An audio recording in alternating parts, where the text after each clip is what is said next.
Good Morning Wrestling, Heel of the Ring podcast on the Sports Jedi Network YouTube channel.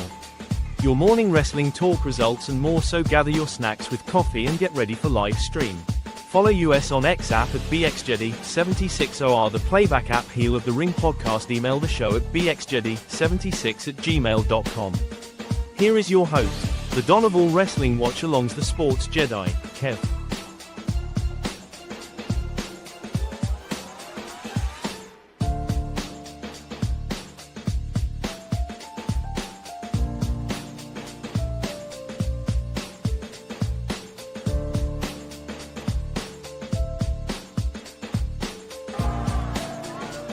This bum out of here, will you? Just get this bum out of here already, huh?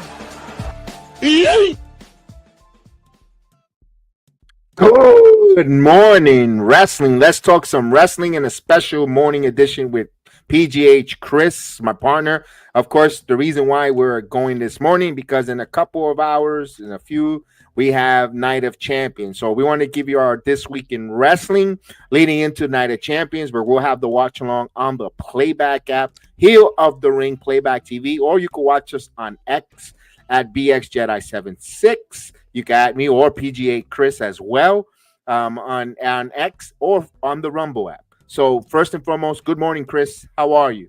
Good morning, brother. Good morning. Yes, we got 90 champions in a few hours. I'm really excited for that. SmackDown was great last night. I think we got a lot of great things coming up for later on today, but I'm excited to, talk about the week. I thought This Week in Wrestling leading up to the Night of Champions was pretty good. And there's some other shows weren't as great, but it was an okay week of wrestling. It was okay. It was a good one, but especially when we had some uncertainty. Starting off the Monday Night Raw, we didn't know, especially what was going around the world, when it came to the bombings.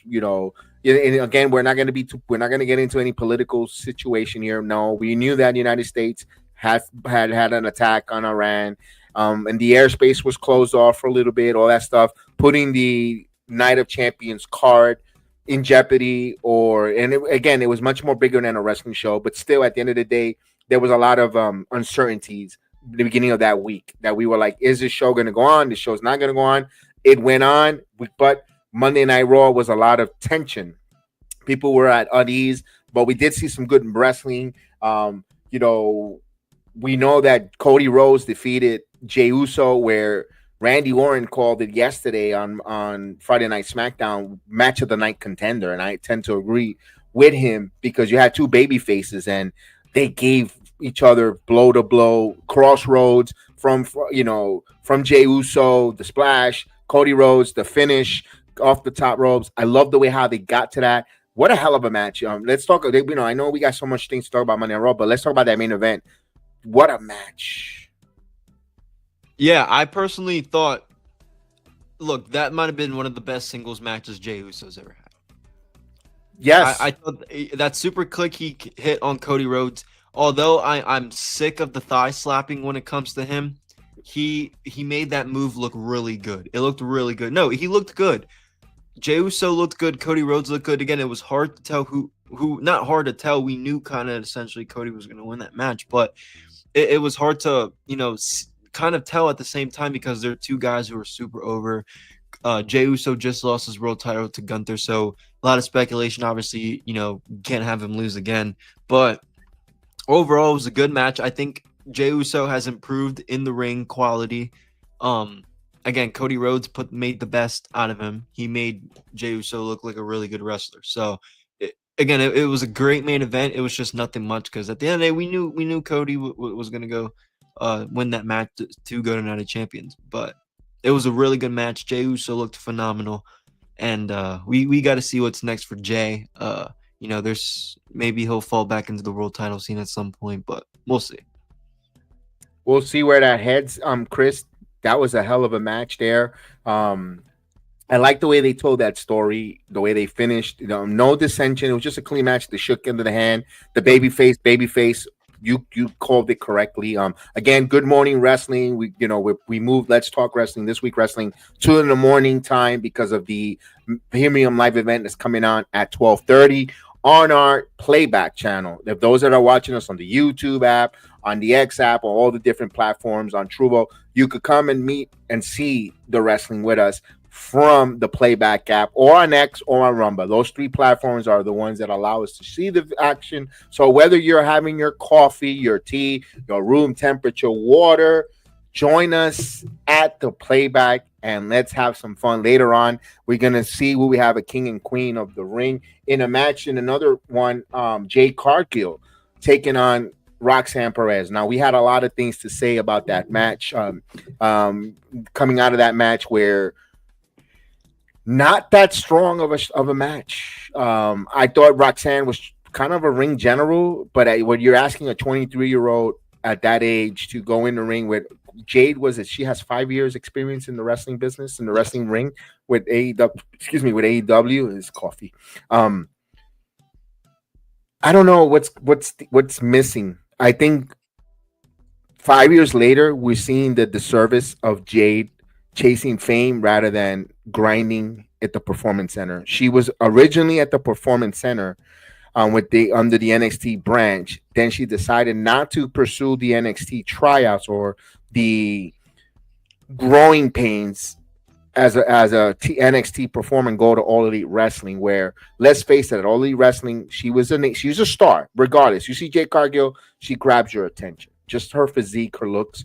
But when the bell rings, there's still a lot of things to need to tighten up. I'm a big fan of hers. I'm not trying to disparage her whatsoever, but I still see she's kind of plateaued or the same level that she was in All Elite Wrestling. In the WWE, you could see a little bit of improvement, but that match reminds you that she should have, a little bit of a mistake. She should have stood in NXT or gone to NXT when she first time around and stay there, learn. And maybe who knows, maybe she would have used that NXT run to go to All Elite and run and, done the opposite, maybe, but who knows, Chris? Your thoughts on that with Jade Cargill's situation? Look, it's tricky because, again, I watched her entire run in AEW, and she's not bad. Like, I'm not gonna sit here and say she's not good. I mean, she has the look, she has the height, she definitely has the strength. She can do the basics. It's not that she's not good, but with AEW, and I've said this multiple times about Jade Cargill, she has not had anybody to feud against that got her ready for storytelling, promos, any of that. She would just cut promos and call people bitches, and I would say 75 to 80% of her run, she had a manager. So, I mean, They didn't really prepare her for the storytelling part that much, because she just went in there and just squashed people, kind of like how Mercedes Moné does now. So that's one. The two, quality. Now I'm going to that quality of opponents. Her best opponent was Chris Statlander, and Jade ended up losing the title. I don't think AEW has given her an opponent that could, like, you know what I'm saying? Like, okay, so for example, you know how I'll give you an example, right? The young division in AEW, like the Nick Waynes, the Dante Martins. I'm just throwing random low-card young guys out there. When they work with collision matches, whether we give a shit or not, whether they work those collision matches, those Ring of Honor matches with the Jerichos, the Christians, they're going to get better just by working with the Christian or Jericho. They're going to slow them down. They're going to tell them before the match, sit down. AEW in the women's side did not have that at the time with Jade Cargill. Her trainer was Bryan Danielson. Bryan Danielson and Regal a little bit, but mostly Danielson was the one backstage, because we saw it on AEW All Access.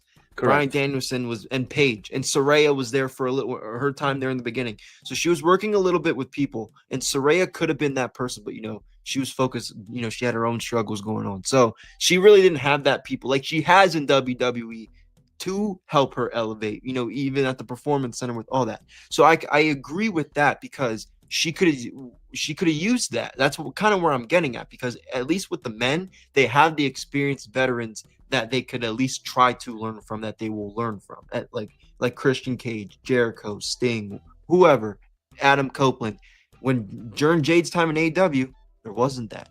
It was her. She was on top of the card with like Thunder Rosa, Britt Baker, who they never wrestled. They never wrestled them. They never wrestled. She never wrestled, and that's another thing. She never wrestled the top talent like the Britt Bakers, like Thunder Rosas, and even them too. Like I know Thunder Rosa has years and years and years of experience in the business, but she's also green a little bit. When it comes to American television, you're right. She's green as fuck. Right. That's what yeah. So like what I'm saying, like my whole point is she didn't have the tools and people in AEW to have her succeed for her to get ready for the main roster television. She would have utilized the NXT system, kind of like how Mariah May, Blake Monroe's doing right now. Yeah, but she could have used the NXT run to get to the main roster. Then there's nothing wrong with that because at the end of the day, here's my thing with going from her. You said her going from NXT to AEW. My thing is this: if you go from I kind of like the way going to AEW to NXT because when you're in NXT, you're still getting familiar with a WWE audience. Exactly. The WWE audience is still going to know who you are, rather or not. And if they heard you from AEW, oh, you're on WWE now. Like let me check you out. So it actually helps when they get to the main roster, like Stephanie, Julia. Like you know how now they're two of the most. Julia just won the world title last night. I'm sorry to get ahead, but. And Stephanie's one of the most over people on the fucking roster. I agree. So, I mean, the NXT run prepares people that are new to the WWE system, to the American TV system. Jade should have utilized that. Now, she's doing great. How do I explain it? She's done great recently with the Bianca Belair and Naomi stuff. With her coming back at the Elimination Chamber and doing that attack. I thought that was so badass. But before that, it's like when she was with the tag team for with Bianca, again, there were some spots where I think she was fighting it was like Zoe Starks and Shayna at one of the pay-per-views, and she tried to do that springboard and she just completely fucking botched it. And there was another episode of Raw or SmackDown where she like tried to like do that drop kick, and like my point is like you can see the unexperience in Jade Cargill. And I hope that doesn't hurt her in the future because, again, that spot, what I'm talking about where she lifts up Roxanne, she slams her, and that pause, I don't know if she just didn't know what to do or she couldn't get the move right, but and then she was supposed to do something else, and then she just did her finisher. And so I don't know. I say all that to say that Jade was not put up for success before her WWE run. She came in the NXT. They kind of cared more about marketing her and announcing her arrival rather than trying to develop her as a wrestler. That's how I see it. Because you don't make ESPN make an announcement that Jade Cargill goes to WWE for they wanted to treat her something different and they pushed her too soon. In my opinion. Okay, I can't argue with that. I think she should have had that run in NXT, but. It is here now. Now you're here. Now she's at the main roster. Now they have to go forward. We'll find out if she's now in the finals taking on Asuka because we later find out Asuka is in the finals as well. So it's Asuka. Jade Cargill is in the finals. Interesting to see where those two ladies, which way they go. There's a storyline for both ladies. For Jade Cargill, if she goes after Tiffany, there's also the suitcase, the Money in the Bank for Naomi to cash in. That rivalry is hot. As you saw on Friday Night SmackDown, the same thing goes when it comes to Asuka. We later in the night we see her tease with Io Sky, no longer part of Damage Control, and they talked about having a match for one of the two ladies, one versus each other. And the way we saw last night on Friday Night SmackDown, this is a spoiler because we're going to review the whole week of wrestling. Julia takes the United States Women's Champion from Selena Vega on Saudi, and now you have an influx of the Japanese lady wrestlers, where they could be a main event, there's a nice push. Kairi Sane has been a little bit of a hot streak prior to, not qualifying in the Money in the Queen of the Ring tournament, but we'll find out where that goes. We'll find out later on in a couple hours. And Queen of the Ring, which direction WWE is going to go. For Jade, there's a story. And I know there's a bigger story, which they've been invested longer than Damage Control, former Damage Control members. So WWE, they love their long-term booking. They love their long-term story. That's we'll get to our predictions for Night of Champions at the end of the video pretty soon. At this live. We'll swap up Monday Night Raw. Some of the things that came out of Monday Night Raw where they're teasing Rusev and Sheamus. They have that words saying that, Rusev was the most dumbest one of the League of Nations. They mentioned the League of Nations. People got a nice pop on that. Gunther, I thought, caught a great promo over Goldberg. N.O.C is going to make him pay. Although Goldberg had a sit down, which we talked about it. We thought Goldberg being protected from the crowd from getting booed, because I think at least 65% of the WWE audience do not want to see Goldberg, period. And I still think there's a 30, 35 or 30% and a 5%, whatever they, 50-50, but whatever. They give it to me, good. If they don't, I don't care. And the 30% wants to see Goldberg. We got a guy on our channel that comes on a lot, Jack Whitestone, who loves Goldberg.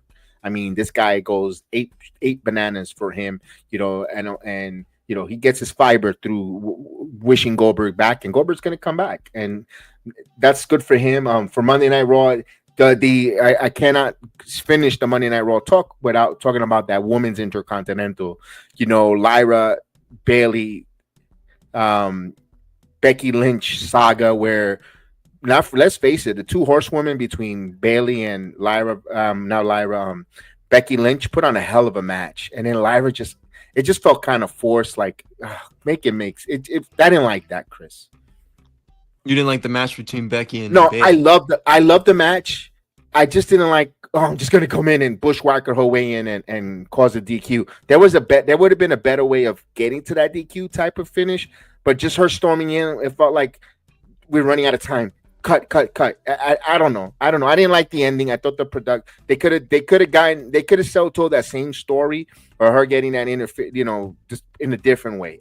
I don't know. Something there that was. I agree. I agree. The match itself was pretty good. Oh, I thought the match was really good. Obviously, you had Bayley and Becky going in there, get that Intercontinental title season. But I said this multiple times, and I will stand on it. I still think that title was meant for the middle low card people like Lyra. I don't think Bayley or Becky necessarily benefit that much from having it. It's just another thing on the resume. Now, the only thing I can say with Lyra, because I agree they could have done this a little better. I will say maybe it's something like, okay, Lyra feels like she got fucked over so hard from her IC title, and this match shouldn't happen at all. I'm gonna go out there and break it up. None of you guys are gonna win. Like Bayley, you're not gonna win. Becky, you still win. But you guys interrupt my match, and Bayley, you got in my way. Kind of like a revenge type of thing. I could see it in that way, but I do agree. It kind of just felt like a little bit Lyra kind of went out there and just, because she didn't do much after that. But no, I could kind of see both ways here. Yeah. We'll find them. We'll see. That looks like it's gonna probably happen at Evolution. Hopefully Monday Night Raw will like a triple threat or some shit. I could. Yeah, see. It looks like it's gonna be an Evolution. It's not a Night of Champions because the card was announced. Of course we're gonna review it. But as that Monday they didn't announce that. One thing that was announced that we're gonna see later on in a couple hours was the backstage promo that finally get into the ring for Karrion Kross and Sami Zayn. Sami Zayn had enough and hit him with a good punch where, he fell for the trap. They made a match in Saudi Arabia. If you look at all the videos and holy shit, Karrion Kross is even over in Saudi. People are gravitating to him on the streets. He's taking pictures. The guy is over. I know Sami Zayn is the love conquering hero of Saudi Arabia. It's going to be interesting to see that match, the dynamic in ring or the crowd. Some people say they see with their ears because they want to hear what the crowd says. It'll be interesting to see how that, when later on in a couple hours, to me, I think they kick off Night of Champions with that. They should open that match with Karrion Kross and Sami Zayn. So we'll see how that happens. We'll get to that in a minute. Honorable mention, I didn't want to finish the Monday Night Raw breakdown before we go into the NXT, was Braun Breaker and Penta. What a hell of a match. Those two guys got chemistry. Those two guys, that was a PLE match on a Monday Night Raw. Even it was just not really much for story. There was a little bit of a story there. Yay. Some people say there's no real story. There is. But those guys have a rivalry. Those guys show that they have chemistry. I wanted to give that honorable mention. And also mention LA Knight is out for a little bit with some injuries. That's just because he's going to get switched over to Monday Night Raw. So we know that's going in there. Let's go a little bit to NXT. Of course, we got a couple, you guys are going to watch us here and then come back for the PLE. I don't want to take a lot of your time. We appreciate everyone that's going to listen and watch along with us. Currently, right now, whether you're having your tea, your water, your coffee, whether the water's cold or room temperature, thank you for joining us. If you're having your oatmeal, thank you so much there. They opened up NXT Hot, which I was surprised. Trick Williams taking on Josh Briggs. What a hell of a match. I got to say, freaking good match. I didn't expect it. Josh Briggs, I always said he should be under the wing of JBL, but my goodness, because he reminds me a little bit, but they had a hell of a match. Trick Williams wins, and a lot of respect there for both competitors. Iramura on the outside. Not much to see where Trick's one thing I did get out of that, Trick bragging over Femi about the title. What did I tell you, Chris? The TNA World title looks a little more powerful or a little more prestige over the NXT. Yeah, way more powerful. Ever since Trick has laid hands on that TNA title, that has felt like the main title to win on NXT. Even when Joe Hendry was coming in and out, because people wanted to gravitate towards that because it was Joe Hendry. He was hype at the time. TNA, whatever. Look, my only problem with this match starting, I don't disagree with anything you said. The only thing is, with this match starting, the rest of the show kind of dragged out to me. I thought this was, this was a really good match because Trick Williams starts off, the crowd starts. I know we're not big fans of Josh Briggs, but I'll tell you the truth. I didn't expect him to have the showing he did. Very good showing. I like him. I always compared him to he's like he has the size of like a priest. He has those moon sets. He has he does some of the similar moves. I like the match, but the rest of the show kind of this match was, I don't know. The rest of the show didn't deliver as much as the match, but there were some things I liked. There were things I liked. I liked the Ricky Saints match. That was good. So. Yeah. And of course, Joe Henry comes out. They're as of currently right now, good. It's being announced Joe Henry versus Trick Williams at Slammiversary in UBS Arena for now. We'll find out in the middle of the week. We'll get into that in a second. A little bit of a ranty rant. I've been ranting for 2 weeks now about. We got a new Heritage Cup champion. I guess Noram Dar got injured again. I mean, this guy cannot stay healthy. To me, I think he's done with it. To me, I have no insights. I'm not copy and pasting like that guy Corey from X. I don't copy and paste and say sources tells me, and Sports Jedi. Well, yeah, Sports Jedi Media Group, heard. No, I don't have any sources. I'm speculating, saying I think Norendar is done with the company. You can't have a wrestler. You brought him over from a holdover from the NXT UK. He comes over. Metaphor was over, but he got injured. Then he got, before that he was a little injured. Then they put him with Metaphor. That hit. He got hurt. Personally, his injury cost some people's careers. I'm not gonna lie. I hate to say it. This is just my hot take. I think he cost Jakara Jackson's career a little bit. And I know they have their own, they control their own destiny. I know you're all going to say that. But if Metaphor was as a group and Oro Mensa, all four, they were unstoppable. They were over. That entrance was hot. That facet was awesome. And then the injuries, where you saw the Meta Girls did very well going to Saudi Arabia as a tag team. Then I don't know, for some reason, they decided the Jakara not to be there anymore, whatever the case was. That injury had a ripple effect.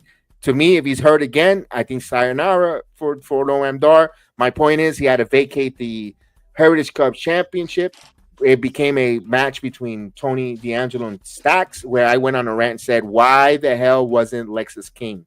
He was the former world champion, Heritage Cup winner. He should have had an opportunity to try to get his cup back. He wasn't available. He should be the first one in line then to try to get his cup back because he was the former champion. You rushed it. It felt on that New Year's Evil, they rushed that cup off of Lexus King's hands to Noam Dar. Oh, he's healthy. He's healthy. He's back. Let's give him that cup. And again, it didn't go nowhere. So I don't know why they penalized Lexus King, who I thought he made the cup more interesting. He took away the rounds. He made it 1-4 wins the cup. All that good stuff, because let's face it, I like the Heritage Cup, but it's not made for television. Heritage Cup rules are not made for television because there was like a whole round that was on a commercial break. You can't have Yep. that when you can't have that. We get to see it because we get the international feed, but the people at that are watching it along with us from the CW application or the CW affiliates couldn't see a whole entire round. That doesn't resonate now. That wasn't good. I think that's like you said. Everything went down. Although the fatal four-way eliminator with Jada Parker, Izzy Dame, Lash Legend, Jordan Grace, where we were all surprised. We thought the favorite out of this was Lash Legend.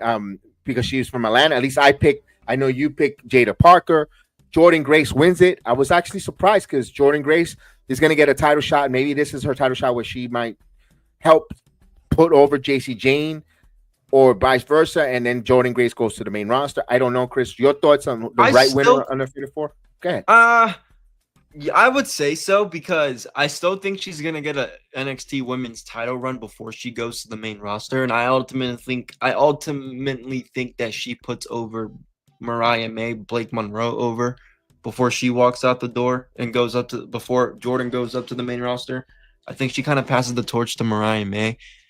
I don't see her getting a title shot so soon. I don't think they're gonna defend that title at the Great American Bash, because JC Jane's gonna have the match at Evolution the day after. Unless they do, I could be wrong, but that's kind of unless they do something where I don't see them doing something where it's like Blake Monroe and JC Jane and the winner fights Jordan Grace. Like that's not fair to JC.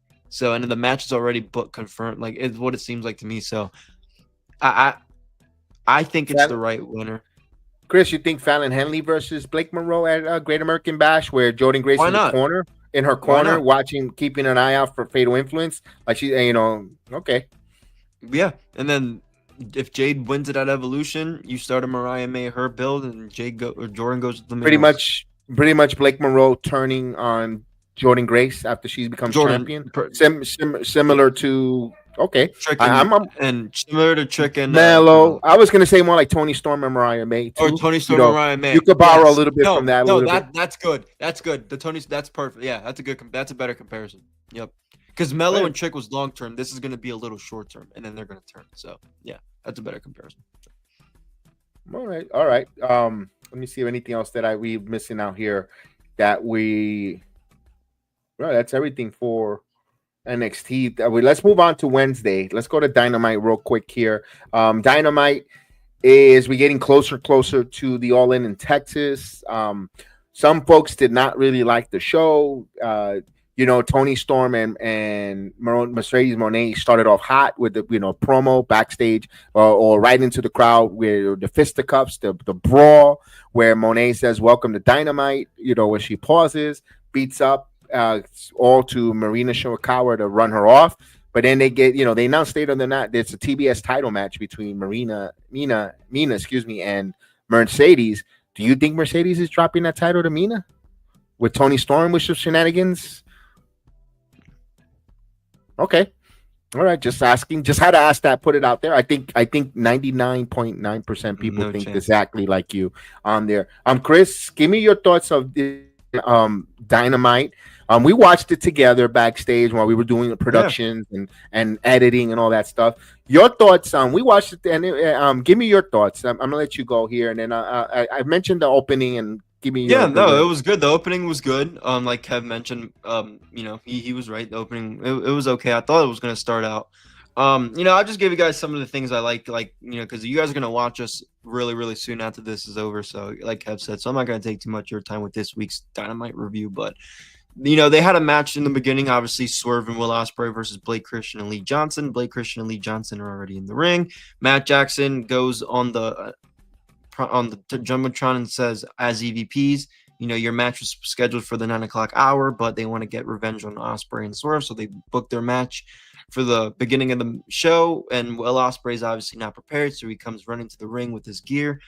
It was a little bit corny, but it was, it made sense. They're not ready. The Young Bucks interfered with them. I'll take it what it is. But obviously, Swerve and Will Ospreay win that solid tag team match. I guess it built up to All In a little bit. But my problem with this show overall is I still feel like this show, it doesn't lead to All In. It wasn't a good show to lead you to your show. And that was my problem with the CMLL show in the week before. Because they had Kota Ibushi versus Trent Beretta. Kota Ibushi wins. And then Okada comes out.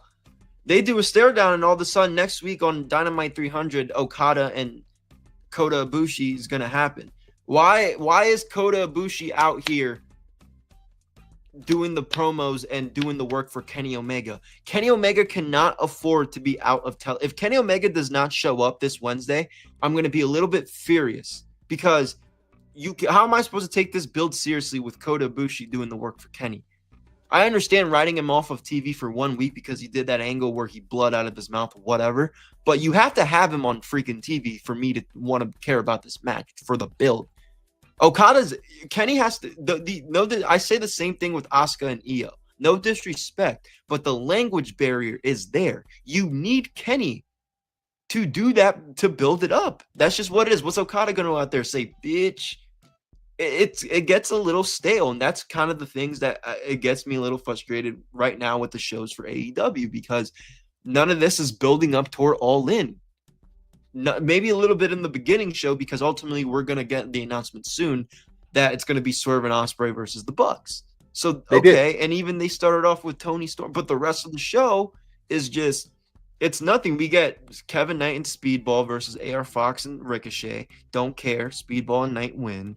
Well, and then this is really going to be the only thing the last thing, because this is the only thing that is really worth the shit. This Hurt Syndicate. MJF comes out there, whatever, with the Hurt Syndicate. They're cutting promos. MVP saying, "Oh, somebody step up." Mark Briscoe's music comes out. Me and Kev are watching this backstage. Look, I'm gonna be honest. I love you, Mark Briscoe, but MJF made you look like a little baby on that mic. I mean, MJF had, like, I'm not saying what MJF said was like, oh, MJF just had a good heel promo, but Mark Briscoe did not know what to say. He looked a little bit stumbled, and again, he needs to get used to being the singles guy. I know it's unfortunate, all that other stuff, you know what I'm saying, but he needs to get seasoned to being the singles guy, because he still is siding along with teams factions when he's in these matches.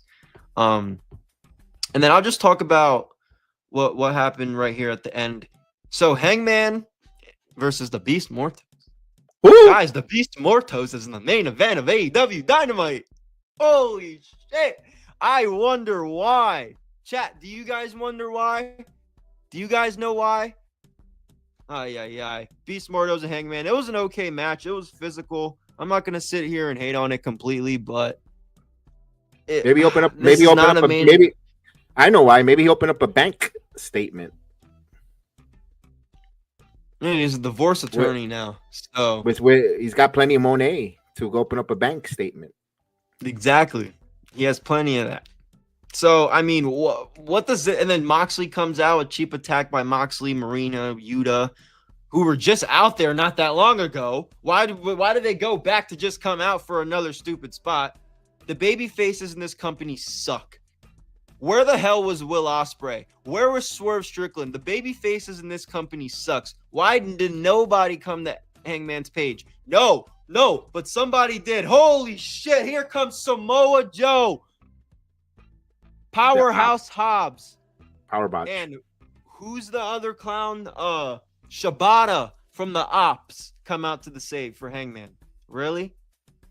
That's what we're doing now? We're ending the show with the Ops?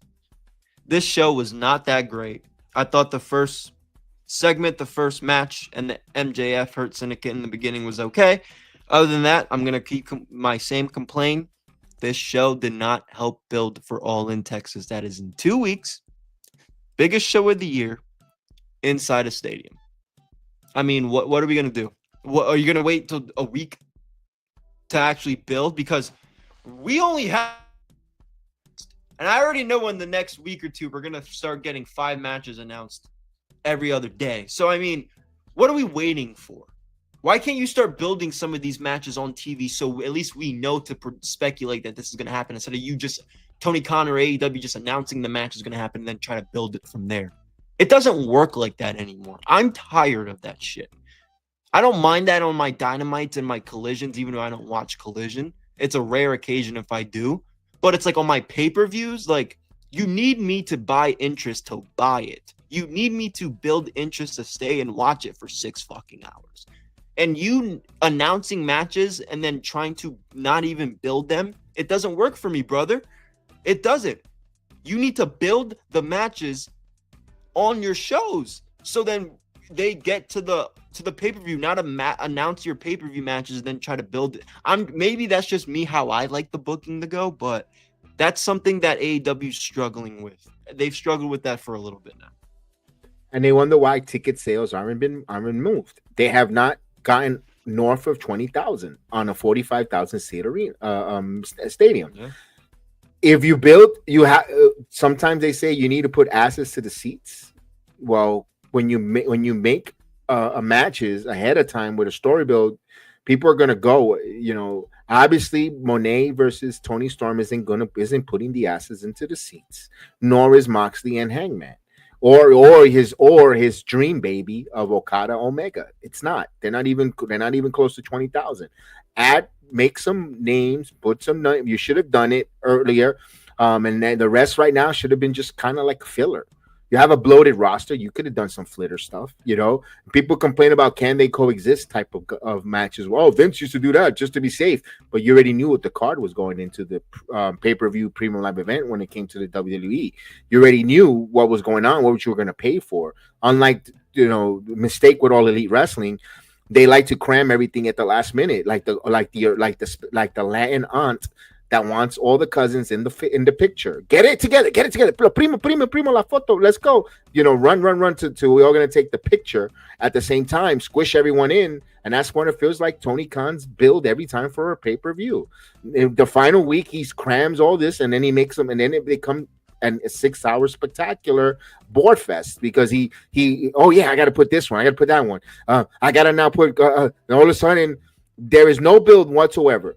I guarantee that Deonna Purrazzo will have a match at that card.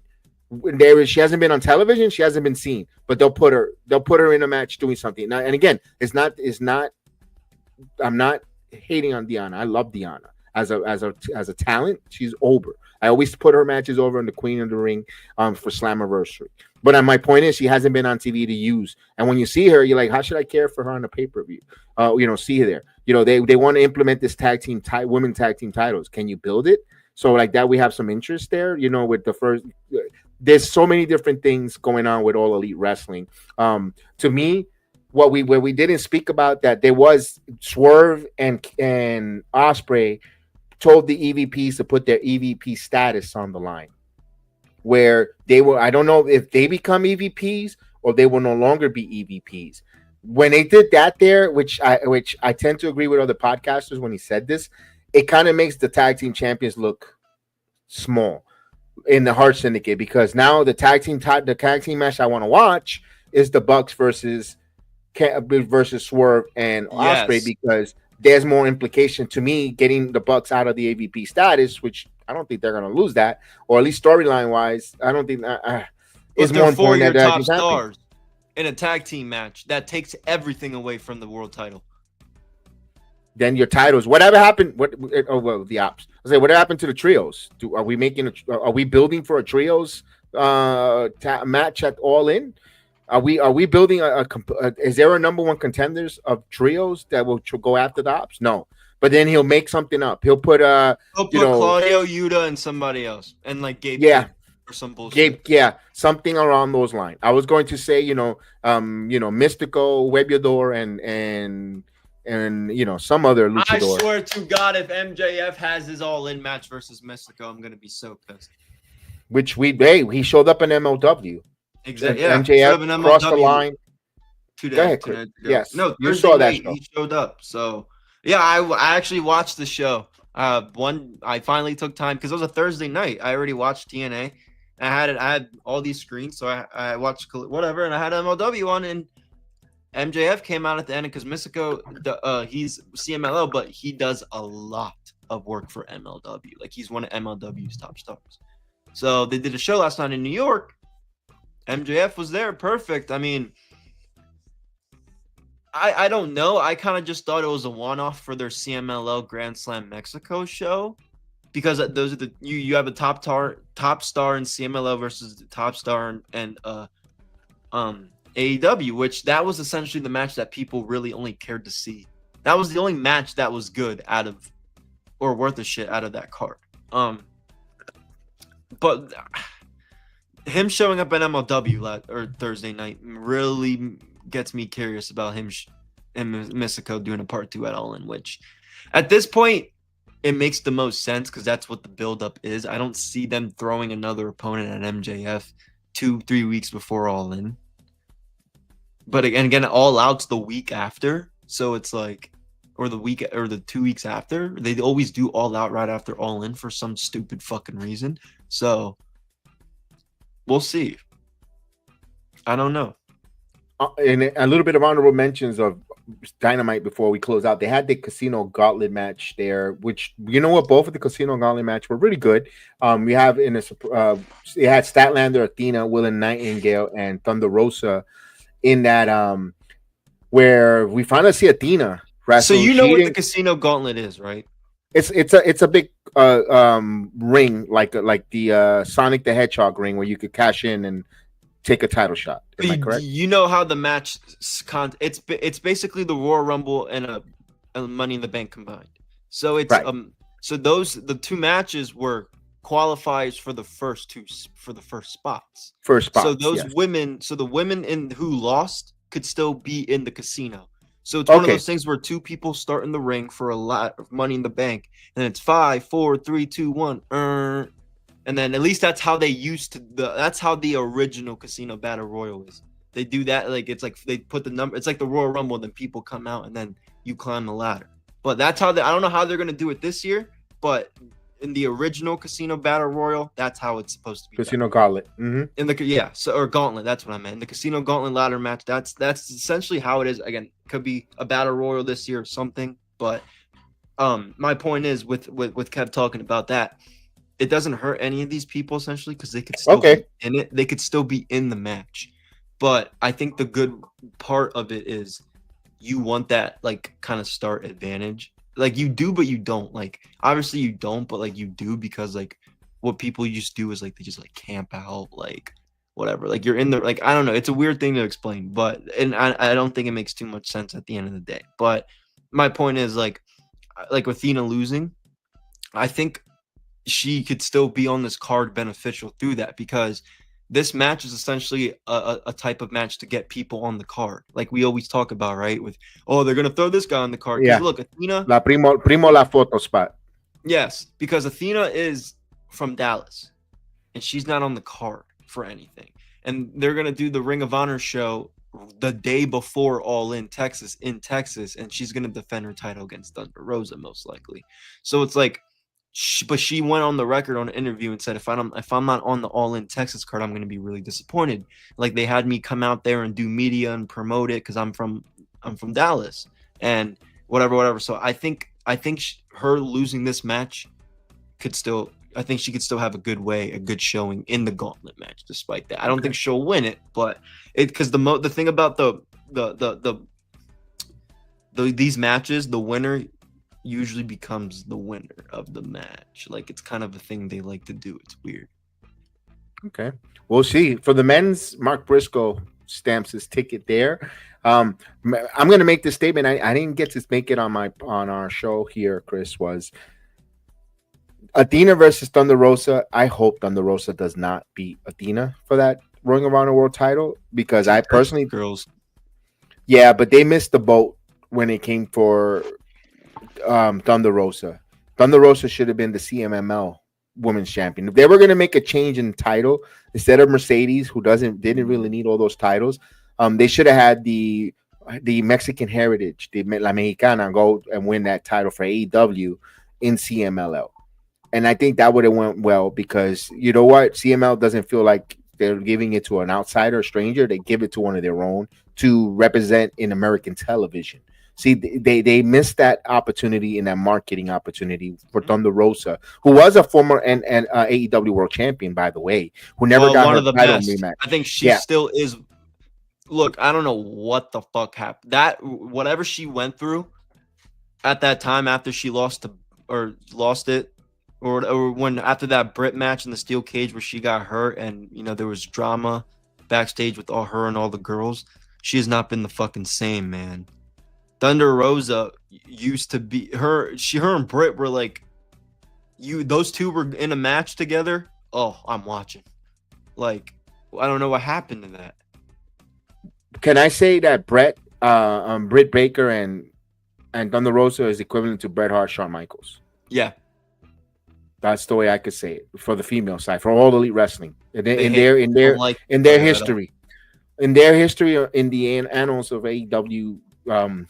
When the history books looks at that, I think you could compare that in an eerie way. But we'll see. To me, they missed an opportunity there with Thunder Rosa. I know they say Texas. The two Texas girls, but let's face it, behind that $9.99 paywall, not a lot of people are really into Ring of Honor. No one really cares and invested in their Ring of Honor to want to, really support it for Thunder Rosa to win it. I think the CMML was a better route because now you're putting over two companies. It's I'm not saying it's the same thing what Trick is doing to TNA. I'm not, but the same way. But do you see how the importance have we just finished talking about how that TNA World Title looks much more, and feels much more of a prestige than the NXT World Title over Femi, because I think I'm not saying the CML title. It's been around for the company's been around for over 60 plus years in Mexico. She's the champion of there in AEW, showing that title on Wednesday nights or Saturdays would have really given both promotions a big boost. Rating wise, it goes, one of ours is CML champion. Let me tune into AEW, which they could have used the ratings. One thing I got to say when it comes to when you see. For the wonderful people of Mexico, they support even when it comes to Mexican boxing. Whenever you saw Julio Cesar Chavez, a Canelo, they will support and watch. I think they could have really helped with the market if they would have just had her hold the CML title. You would have got a nice flux of Mexican viewers watching AEW, so forth, in Latin, of course, but hey, they have their analytics, they have their reasons, but we'll see how that goes. Let's go into Thursday Impact, because we know we're pretty soon we also have the All-In card. The Night of Champions card to give our predictions, which is about to start soon. And let's go right into it. We saw this Friday, two Fridays ago of last week. But I watched it again to indulge. I'm not going to go over too much, but one thing I am going to go over, Santino Marella saying a rematch clause that I just lost it, but then we have the most memorable stuff. The winner of the Battle Royal was Ash by Elegance. Now, Ash is in the tag team knockouts division as champion. I was a little bit raised my eyebrows why she won that Battle Royal. She's the number one contender. Is that a filler? What's your thoughts? I'm like, I don't know why that's the match going in the Slammiversary for Masha. Why isn't it Tessa and Masha? They're like prolonging it. Like they're. Do they not want to put the title on Tessa Blanchard? I don't know. Not yet. I don't think they want to do it just yet. Look, I'm not.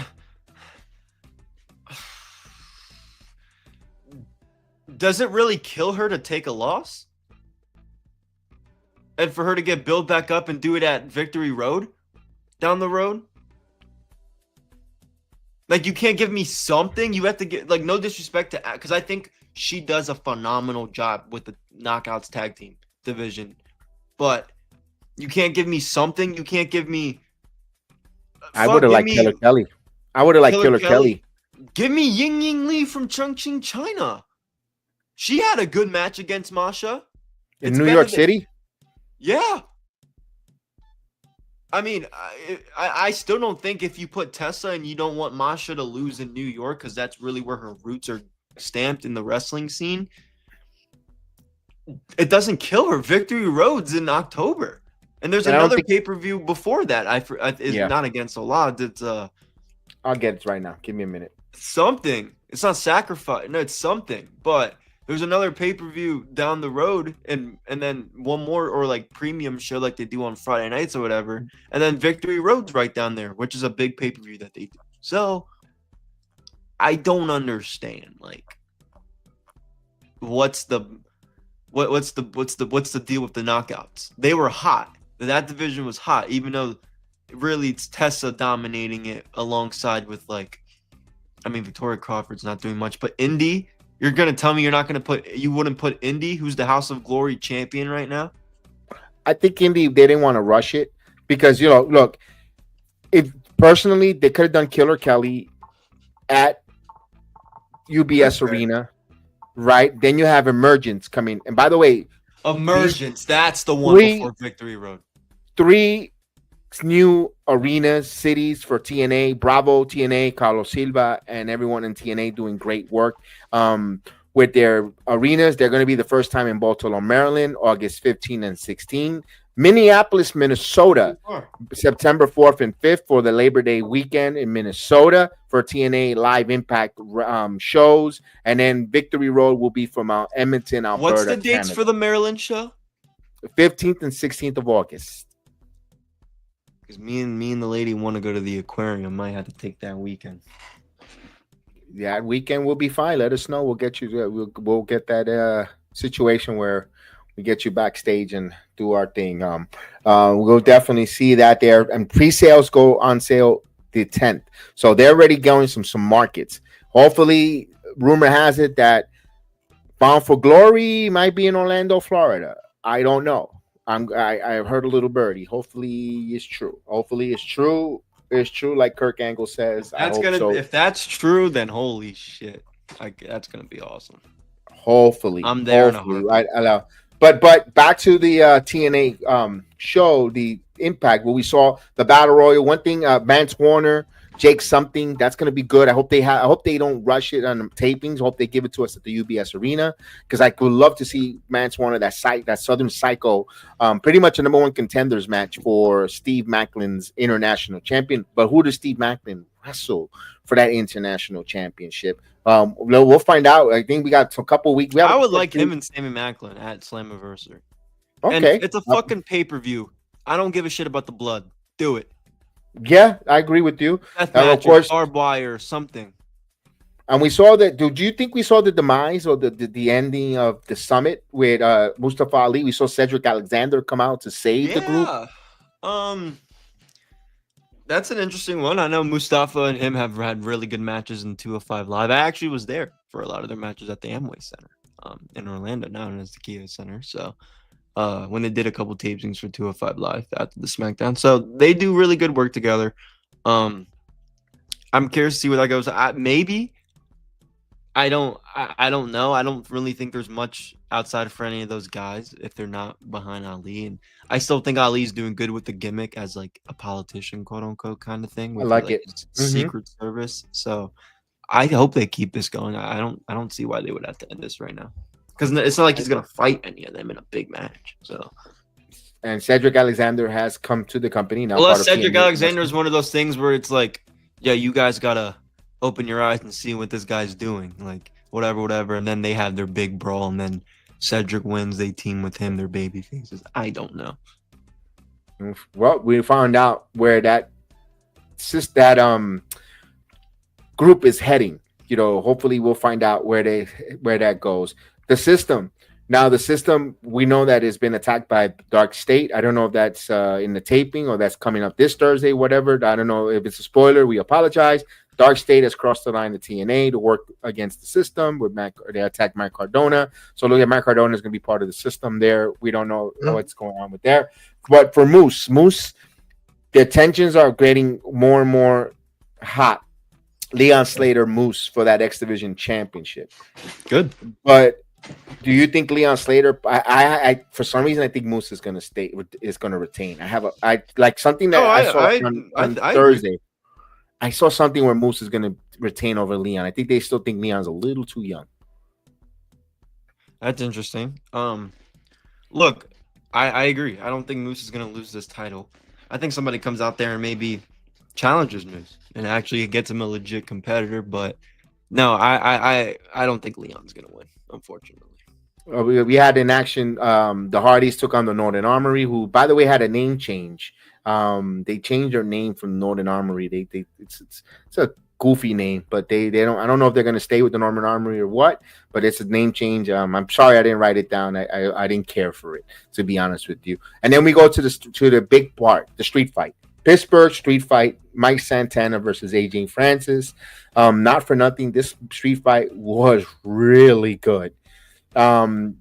Francis with some near false finishes to Mike Santana. I love the fact with the power bomb through the table spots, multiple table spots. I like the fact that Casey Navarro ringside, still part of the story. He has a dislocated kneecap, according to the doctor report or the injury report that they tell us on TNA Impact. But he also was giving Casey gave a drink to AJ Francis where the bottle was in the corner. I love how Mike Santana used the bottle to hit it over AJ Francis and then got him with the spin the block. I loved it. I love the finish, but we don't care about that. We care about what he said in the microphone. He said he is the standard. Afterwards, Santana grabs the mic and tells the crowd that he poured his blood, sweat, and tears into TNA. He demands to be added to the world title at Slammiversary, declaring himself the standard bearer of the company. Santino, you owe us a favor. You owe me a favor. Make it happen. Now we wait on TNA's brass. We wait on them if they're going to place Santana in this match, make it a triple threat at the UBS Arena in New York City, where he is his hometown from Mike Santana. We need Mike Santana in the main event, Chris. We've been pushing that since the day that this event got announced. Look, you guys could sit here and think that we're Mike Santana glazers all you want, but at the end of the day, the entire social media feels the same way we do. Go look at the comment section under TNA's post where they announced the official card, when they announced the ladder match fatal 4-way tag team with the Rascals, the Nemets, Hardys, and whoever else they have. AJ and Casey. But my point is, under that post, there was the one that they did Trick and Joe Hendry with the official graphic. Everybody's talking about Santana. Give it to Santana. Santana deserves it in his backyard. So it's not just us. I mean, clearly everybody knows that Mike Santana deserves his moment. I'm going to keep saying this until it happens because it better. Joe Hendry is going to go on to WWE and do bigger and better things. He built his portfolio. Why can't Mike Santana do the same thing? If the reports are true anyway, that WWE is even slightly interested in him, why can't he be the face of TNA for whatever months it has to be until he moves up? I mean, I don't understand what's holding them back. I don't, and they rushed the Trick and Santana build so fast. It's like, how do you tie it back in to where Santana makes sense to add in? Supposedly, I don't like the way they did it to begin with Trick and Santana on that. I agree. That screwed a lot of things up, logically at least. And me and you were lockstep on this. When they announced, when Trick won the world title, his first defense should have been a rematch with Joe Hendry. Yes. That against all odds, yes. In Phoenix, not Elijah. Then you could have put filler Elijah right now. Then Santana after he got, through AJ Francis, because that AJ Francis feud was brewing before. They didn't need Trick Williams to amplify the first class group against Santana. Santana could have finished that business and said, you know what, you're aligned with Trick. Trick, I'm coming for that and TNA world title, at my home backyard at UBS Arena, so. But again, I'm not. That's one of the rare misses for TNA. Well, again, we say this time and time again. What hurts them is the 2 weeks of recording shows where it's like, plus when you have that title live on NXT TV every week, it kind of hurts the storylines. It doesn't coexist. It doesn't sync, and that's an issue with TNA, in my opinion. Hopefully, they're working greatly to fix that. We know that there's some rumors for the Sci-Fi Channel. They've got some affiliates now in some other markets across the United States. They're part of that iZone app. You could see it on Roku. They have a channel. They're trying their best to do things. I don't know if they have the money or logistically to do it weekly, episodic television with all the different arenas, with the venues, where a lot of then you're asking talents to drop a lot of the independent showing and bookings that they have because they're going to go weekly. And now that means they're going to have to offer them a little more money because now they have to be exclusive talent for TNA. So I don't know how that's going to work. You could see some of their scheduling ahead, and they're still doing television shows for the weekend for 2 weeks builds. So I don't know what's going to happen, if that's something they're going to address in 2026 or right at Victory Road, they're going to start going live. That's normally when the new fall season of live television for networks and stuff begins. Let's see if we're going to look at their schedule after Victory Road, how they build things forward. If you see the two showings in the city, they're still staying taped live. Maybe they'll announce that at Victory Road, which is a victory, that they're going to go live episodic weekly. I'm hoping for TNA. I'm hoping that's the case. We'll find out for Total Nonstop Action. Hopefully they get going. Let's talk about Friday Night SmackDown. It's the go-home show, the go-home night of Night of Champions. Queen and King of the Ring. International incident almost happened. We had Cody Rhodes and Randy Orton come out, where if you're watching it on the international market at 1:00 Eastern time, you didn't see anything, because I don't know how true. I thought it was a rub. No one's denied or confirmed a camel eating a cable, which caused the Netflix to go 49 minutes of just do. We'll be back in a commercial break. I've said this here, when all the tensions that happened the week prior and all the escalation with bombing and all this stuff, you tend to worry, you tend to think of the worst. I said on my live stream, I don't think the talent is going to be fine. I think there's no danger, but you're putting the families of those folks that are out there in Saudi Arabia so damn nervous, because you're thinking the worst. If you're watching on live or you're watching and find out about that technical difficulties, you're like, oh my God, what could be happening? And the family members are going bananas, because you're trying to see if a cell phone or text someone. Even if the talent were to answer you to tell you, no, everything's fine, nothing's going on, so I mentioned that. All in all, I thought SmackDown was great. We got a new United States Women's Champion, Julia, beating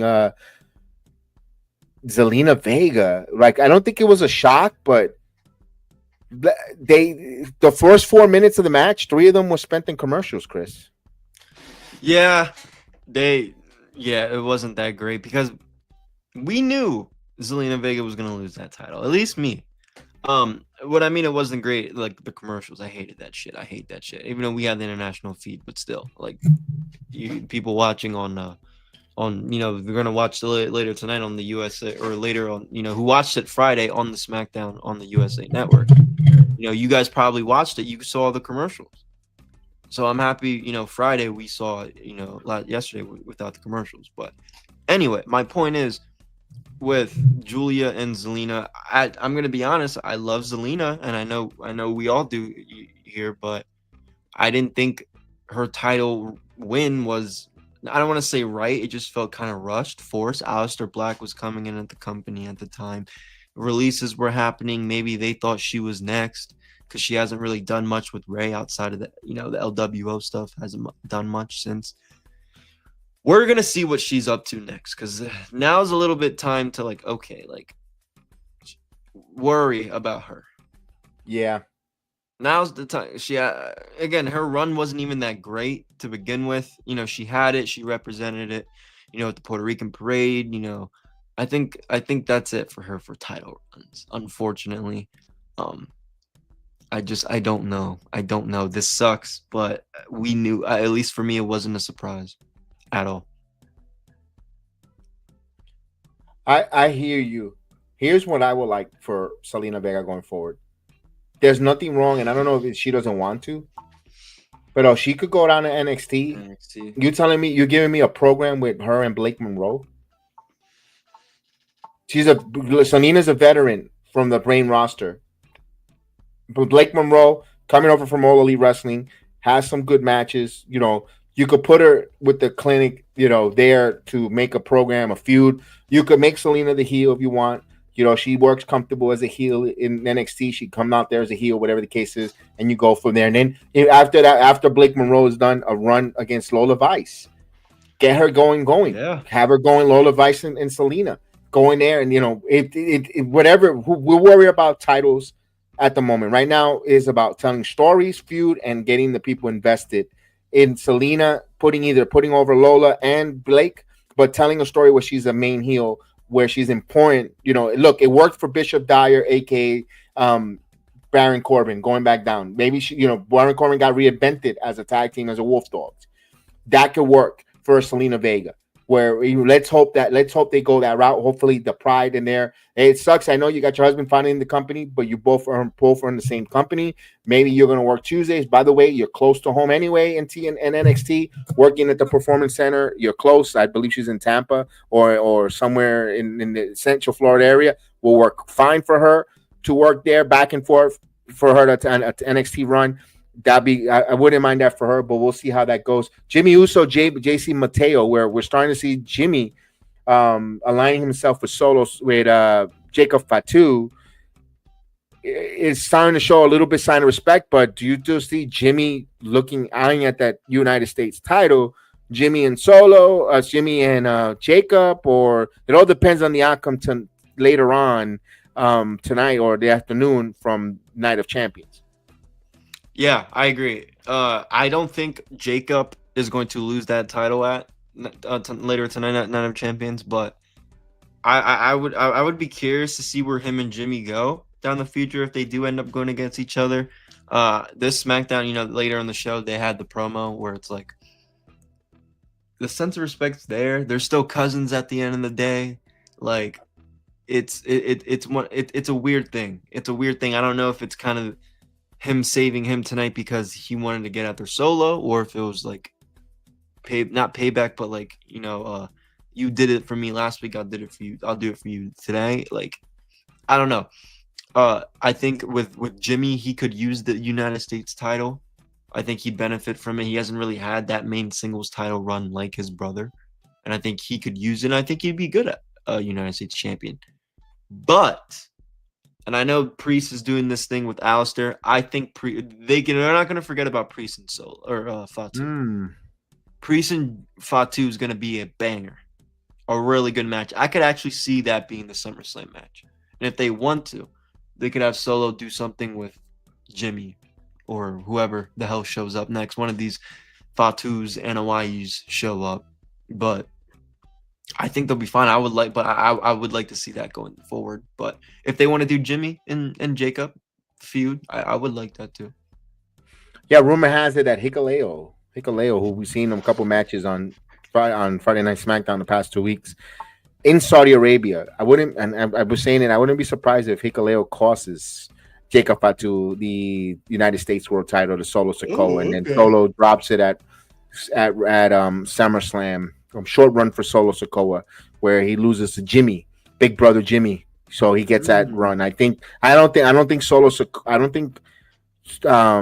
Jacob Fatu wouldn't mind. I don't think he would be up creative wise, would understand if that was the end game where it's going to, and then he could go up to Kaleo, so forth, or JC Mateo, whatever the case is, at SummerSlam, where he's seeing Jimmy Uso gets an opportunity to beat Solo for that United States title. Yeah, I don't think ego wise, I think he's a like family first. I think he wouldn't mind. I don't think it will bother him or disrupt his plan, because you can always have Jacob Fatu win the Royal Rumble. I know everyone thinks it's going to be Sami Zayn, but he could win, or you could always get back to it some way, somehow, where, storyline wise, where Jacob eventually gets it. He was screwed out, with the shenanigans, in Saudi Arabia. We'll see how that goes as it plays out a little later. So we're getting close to the PLE. So please join us later on for the PLE. We'll wrap, and that is, let's go. One more thing before we say of course, I was going to say wrap it up. I would say that was all, but how am I going to wrap it up? I'm teasing you guys with the biggest promo of all promos of 2025, CM Punk, John Cena, but CM Punk coming out in Punk Life. Yo, Chris, I'm gonna give this floor to you because it was. I know you're dying to go unleash. That was fucking great, man. As somebody, look, I grew up in the time where this feud was happening. Like like essentially like I was in elementary school when this was happening. So like this is a little bit nostalgia for me. I didn't expect it. I kind of heard the music and I was like what, like I didn't realize that what was going on at first, but I will say for CM Punk to step out of his comfort zone and to do some shit like this in Saudi was really badass. Drug light. I mean, he made John Cena's thing his, just like John Cena made his pipe bomb his. Because John Cena did his own version of the pipe bomb. CM Punk did his own thing of the thugonomics. He, said a word life, or drug free. He had the Chicago, where he's from. I loved it. I thought it was really cool. I understand, he might have slipped up some words, but first off, he's trying to rap like a rhyme, like battle freestyle somebody. Like, it's not easy, especially for CM Punk. And again, obviously those lines are memorized, but he did really, really good. I loved it. He mentioned Nikki Bella in a way without mentioning her name. He did a lot of good stuff, dude. I loved it. I think this was one of the best builds that Cena has had in his retirement tour. This makes me want to watch the match even more. I think they really knew the history and the how much the fans wanted to see this match, and I think they knew how important, I guess, the build was, because I think they understood with Randy and Cena that, like, okay, look, Cena doesn't have that much time left in WWE. Like Michael Cole likes to say, less than 6 months. So let's see what we can. I think they're just picking which ones they want to do at this point to, make it worth it, like good. I'm not saying him and Randy, the build-up was bad or the match was bad, but it only lasted like 2 weeks. This is actually lasted a little bit through June, most of June, and now 2 weeks in a row. It's like, what the fuck? Like, these two guys are really doing, yeah. Like, so everything about this was good. Again, props to CM Punk for stepping out of his comfort zone and doing something like this. Nobody expected it. Even the fans kind of got back on his side a little bit, because I guess he hasn't been the friendliest guy since arriving in Saudi Arabia in the last couple, 24 hours or so. But no, this was freaking great, man. I loved it. This is one of the best segments of the year. Best build-ups, like I said, best build-up they had to John Cena's retirement tour in 2025. And overall, I thought this was a perfect way to end SmackDown. You know what? Yeah, the way he was out of his comfort zone and delivered, he came out being booed. And then by the end of the segment, they were cheering CM Punk. He won that Saudi Arabia crowd over. If you saw the kickoff show earlier yesterday, before the Friday Night SmackDown afternoon show, we 24 hours ago, you heard him booing. You heard, no matter what, and CM Punk, kind of pretty much told that fan, he addressed the fact that he said some unsavory things about Saudi Arabia and a particular talent, the Miz, and we apologize for it. He pretty much, and he debunked that. He diffused that real quick. He was smart about that. He said how gracious the country hosted him, took them in, invited him in, and he went over. He won that crowd yesterday. He won that crowd, just with at first he didn't get the cheers at the press conference yesterday, but as SmackDown concluded with that promo, and they got, why? Because he entertained. He made it make sense. He made it entertain. He might have stumbled on 2 different words, but he plowed through it. It wasn't like, there was no awkward pause, no awkward silence. It was just a quick pause, but he kept going. You're like, okay, it was so great with Punk, and John Cena's facial reactions also sold it. Professionals are professionals. If you wanted, and I've said this, and I told you, remember that I said that yesterday on the playback. I said, wouldn't be surprised if they make this another match for SummerSlam. they bring that back. And you said, what about the King and the Ring situation? And we talked about that. You know what? Even if it's Randy Orton and John Cena night 2, remember it's a 2-night event. People will still want to see Punk and Cena. Yeah, I know you're asking a lot for John Cena to wrestle 2 nights, but you can make, I don't know, you something crazy along the line. Also, there is a Money in the Bank briefcase out there with a Seth freaking Rollins. Rollins could cash this on Goldberg if he beats Gunther, or vice versa. Where Cody Rhodes, if he wins the King in the Ring, could chat, and they already had some words, like some whispers and some talks, where Rollins group could attack Cody, and Cody wants to pick him for that world title and have John Cena, wrestle, CM Punk. I mean, I think 75 to 80% of the people in the United States want to see that match in the United States soil. If they sell you a second one, because also Ron Killings, we mentioned he was on Friday Night SmackDown with Aleister Black, but he's hell bent that he wants John Cena. I could see him costing, or even costing CM Punk the world title opportunity at Saudi Arabia. You never know where it could happen. Where you never know in the world of professional wrestling how they could prolong the story, where we could get a Punk and Cena part 2. I don't think no one will say no. No one will roll their eyes. People will say, take my money. Not a Saturday Night's Main Event. But, it could probably, I think that'll be a tag team. I think John Cena will be tagging with someone versus something. That's just me. I got no insights again. And I didn't see anyone I could copy and paste like Corey. It's just me, Chris. Yep. Well said. I agree. Let's go with let me get the Night of Champions card. We'll wrap up here. We're gonna give our predictions here of Night of Champions, because we know that we have to come back on in a few. We got to come back on for all the live streams, so you can watch the premium event. Thank you for everyone to join us this morning here on the Heel of the Ring podcast. We normally do a weekly wrestling, but we're gonna do it now due to the fact that we have the premium live event. It's a small card here. Let's go, which I think is going to be the opening contest. Personally, I think this is going to be the opening contest. It's going to be Sami Zayn versus Karrion Kross, because you're going to get everyone. I want to see what kind of pop Karrion Kross gets from the crowd in Saudi Arabia, and we don't know Sami Zayn is going to blow the roof off. Your thoughts on who wins this match? Sami Zayn wins this match. I hope we see more of Karrion Kross after this. They finally gave us this match. This is Karrion Kross's make or break moment. The crowd reaction, his matches, he needs to have the best performance of his life for him to be successful going forward. And I'm really, I'm looking forward to it. I think it's going to happen. I think he's going to have a really good match. There's going to be a lot of story. He's going to be, I'm not going to sit here and say he's going to be booed, because the crowd I think they're going to pop for him. But, Sammy's essentially their guy, so maybe he could use that to their advantage. Like, boo me! Like, I don't care if you guys like something, but Sami Zayn wins. I think it's going to be a good match. I tend to agree. I hope Karrion Kross goes over without not going over, like with his in ring, and because there have been rumors that he doesn't like to take a bump, and that's why there's no push.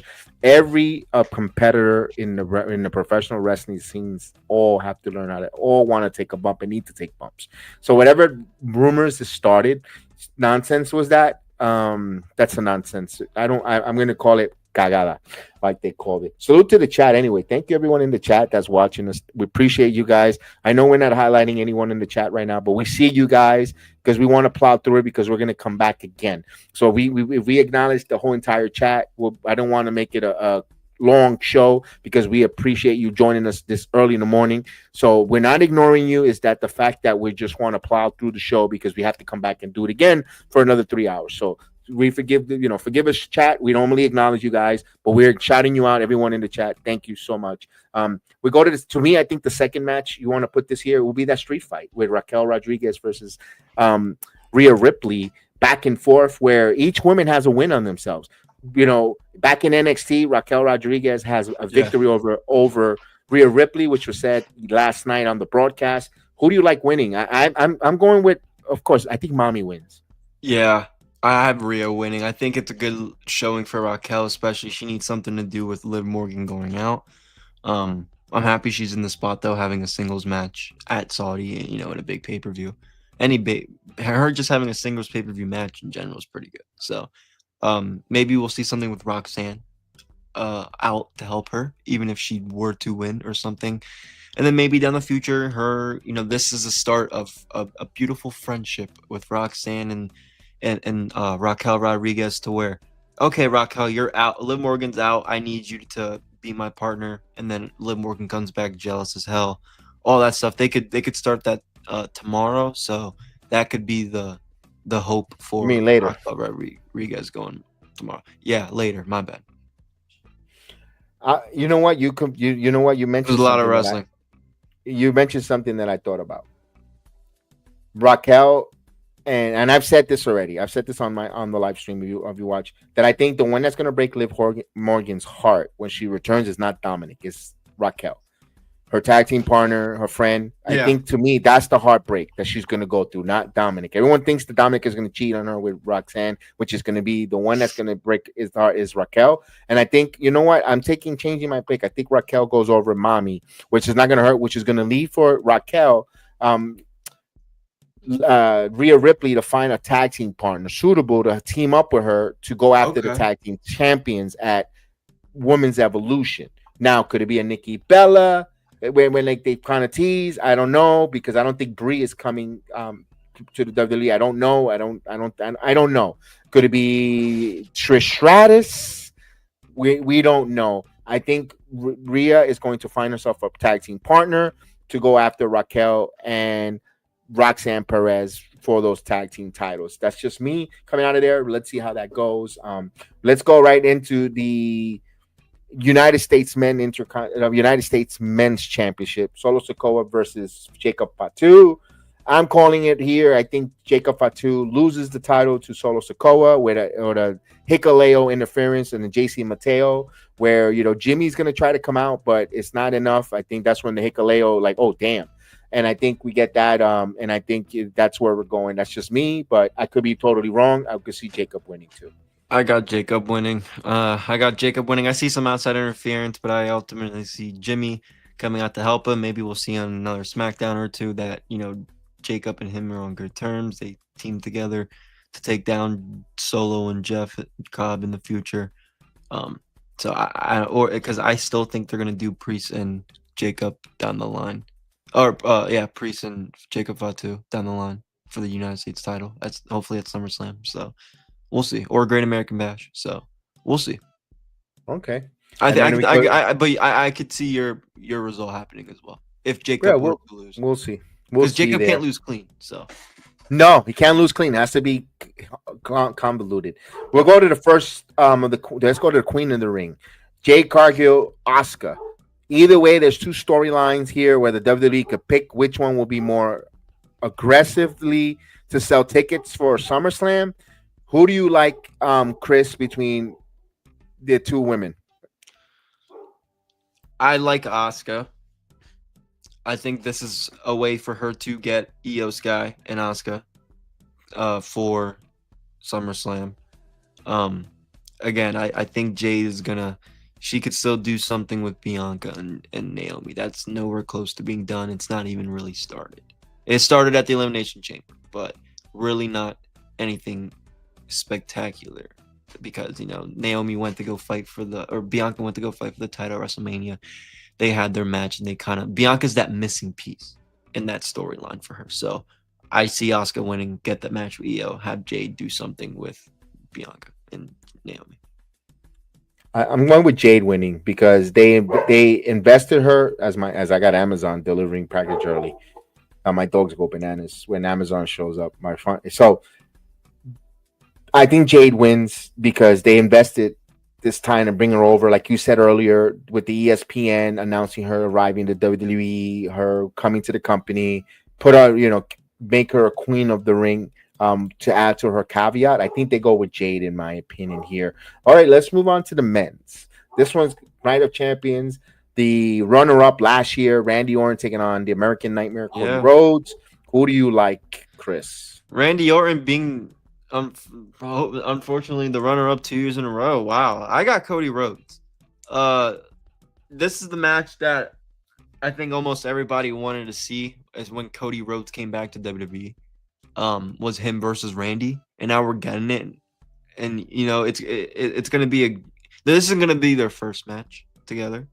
So I think it's going to be good. But I think Randy Orton becomes the runner-up again. He gets upset, turns heel, and then eventually we get heel Randy and babyface Cody in the future. Like after the match where Cody wins and, you know, he raises his hand, RKO. Or something like that, or during the future, I see this turning out to be a heel Randy Orton. This outcome, because I don't think he's gonna win. He's not gonna go out, and that title is meant for Cody to win it again. When John Cena loses his title, he's dropping it to Cody Rhodes. It's gonna be the passing of the torch. So I don't see Randy Orton, unfortunately, getting there. Do you see it happening in SummerSlam, the passing of the torch? Because everybody's rushing. Like, what's the rush of making Cody Rhodes your world champion in SummerSlam? I agree 100%. But then it's like, how does Cody get there again? He's going to lose 2 matches in a row against Cena, and then they're going to have a pay-per-view in December, and then or something, War Games, and then he loses it there. I just don't know where else it makes sense for it to. Because look, John Cena's not done. He's gonna be here until December. So that's why I got Randy Orton winning this. I don't see him. I don't see them making him losing it 2 in a row. I think because they've been teasing Cody Rhodes turning heel. I don't think he's going to turn heel either. No way, no how. I think he's the next babyface of the company. And wow. I see Randy Orton just beating Cody Rhodes. We got a little bit different predictions here this pay-per-view. Because I think Cody Rhodes is going to be questioning himself going into going forward. Like, wow, like, we are really opposite this pay-per-view. Holy shit! No, but because that's the good thing about it. Because that's beautiful. Yes. What's the point of watching us? And then we're going to be growing. We're going to be agreeing on everything. Like, oh, these are the yes men. So we're going to be called the heel, the yes men, or the yes men of the rings. I mean, No, I love it because and I also I see that.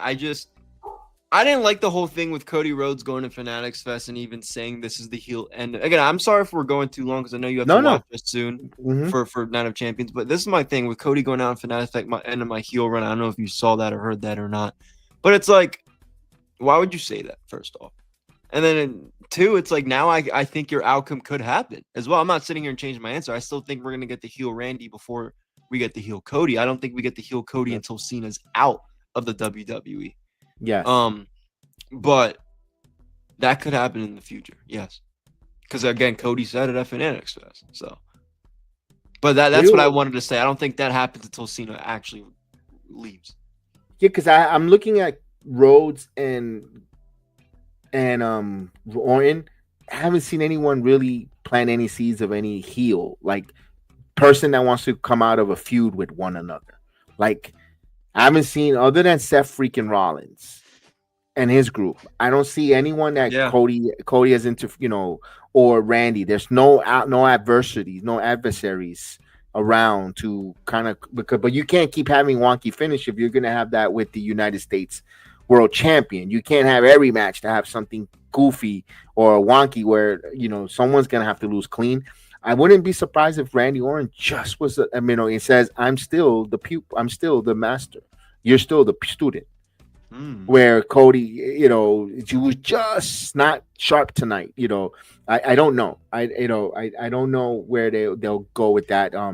We'll see if and I said if Cody Rhodes, we would mention it earlier in the stream. There's so many different avenues where they could go with Cody Rhodes. We said that when we were reviewing Monday Night Raw, where I could see Rollins with that Money in the Bank briefcase cash in, and Rollins whispers stuff in Cody Rhodes' ear about something. We don't know what was whispered, what was said. Paul Heyman is still with that group. They keep mentioning, I know everyone don't want to hear this, the final boss's name is still being mentioned. By the way, who was yesterday at the UFC's Hall of Fame induction. So he's somewhere around with TKO doing the rounds with the UFC in Vegas with the option with all that other stuff. I don't expect them in Saudi Arabia. No. I'm just saying he's now showing himself part of doing some TKO stuff with the UFC and Endeavor and all that stuff. He might have that little bit of a niche to want to show his face on television. Where we they still have yet to see him and Cena together, so Right. After Elimination Chamber, we never seen them together again. You're correct. Is he brokering the Paul Heyman's group with Rollins? And I don't know. We don't know. So maybe, I don't know. So it's to be interpreted. Let's enjoy it. Let's go to the main event. Cody. It's John Cena versus CM Punk. I'm gonna be totally blunt and honest. John Cena is gonna win this. I think R-Truth interjects himself some way somehow, where I think R-Truth is going to hit CM Punk in the nats. I agree. And I think John Cena wins. Not John Cena hitting them not because he's been winning that way. I think it's going to be R-Truth, Ron Killings, hitting him in the nads, and it gets the victory. Maybe that's where Cody Rhodes comes out as a friend. Ron Killings is essentially a heel now. And then you got Saturday night's main events: R. Killings, John Cena versus CM Punk and Cody Rhodes. I have nothing to add to that. I agree. But but we'll see. That's a good scenario. I like that. We could see that there. That's the heel of the ring. The reason why we're a little bit of rapid fire, because we're gonna come live in a few minutes. In a couple of we're gonna have some break. Call. I have my coffee. The refill brunch, and go right into the premium live event. Join us on the playback, not on YouTube. On the playback TV. You just put playback TV heel of the ring, wrestling heel of the ring. You'll go to our page. You're gonna see the premium live event, or on our X. You can follow us on our X platform. You'll be seeing it on X or on Rumba. Don't forget, this upcoming Wednesday, we have an interview. We hope you guys are enjoying the interview series that we have, our independent wrestlers, all different ones. We had Jade Kai was awesome. You had Your Highness Joseph. We have had so many more. Tune into them. Support these men and women that come on our platform. We have one coming up she wrestled in New Japan Academy. Angie Savage, La Bebecita Mala, will be joining us, and we're gonna line up some more during the week. We got two more interviews for the July weekend too, chat. So yes, so we're trying to limit our schedule a little bit there because we want to enjoy it. So this is the Heel in the Ring podcast. We want to thank you here early in the morning. Good morning, wrestling here. Good morning. Let's talk some wrestling. We appreciate everyone, and thank you again. You can email the show for if independents. If you would like us to show up there, we are fully journalists certified. So we definitely want to make sure that you want us. We're there. We're freelancers ready for hire. So we'll talk to you guys. We appreciate everyone. May the sports be with you. We'll see you in a couple hours. Have a good one. Peace out.